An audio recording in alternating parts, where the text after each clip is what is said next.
તો મહેસાણા અમે નહોતા રોકાણા, કાકાના ઘરે અમે અહીંયા અમદાવાદ જ પાછા આવી ગયા હતા। તો અહીંયા જ મેરેજ હતા એટલે અહીંયાથી નજીક બી પડે અને બધાને ઉઠવામાં પણ સરળ રહે એટલા માટે તો અમે તૈયાર થઈ ગયા હતા અને સવારના વાગી રહ્યા છે 7। નાસ્તો તો ત્યાં છે સમૂહ લગ્નમાં, એટલે હવે રાહ જોઈએ છે જવાની અને ફાઇનલી અમે પહોંચી ગયા અહીંયા સમૂહ લગ્નમાં। આજે અહીંયા સમૂહ લગ્નમાં 8 કે 7 કંઈક વરઘોડિયા છે, મને ચોક્કસ ખબર નથી, હવે યાદ નથી મને।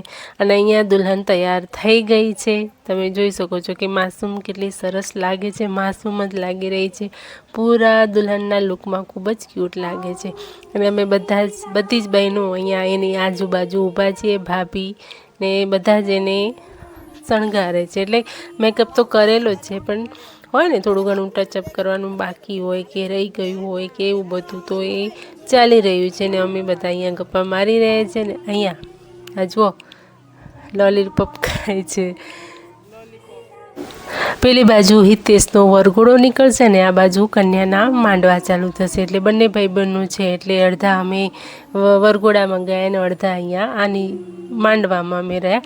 એટલે અહીંયા ભાઈ ને ભાભી કન્યાદાન કરવાના હતા એટલે અમે અહીંયા જ રોકાણા, કેમ કે એની આજુબાજુ પણ જોઈએ ને બહેનો ને બધા હોય તો જ હર્યું ભર્યું લાગે।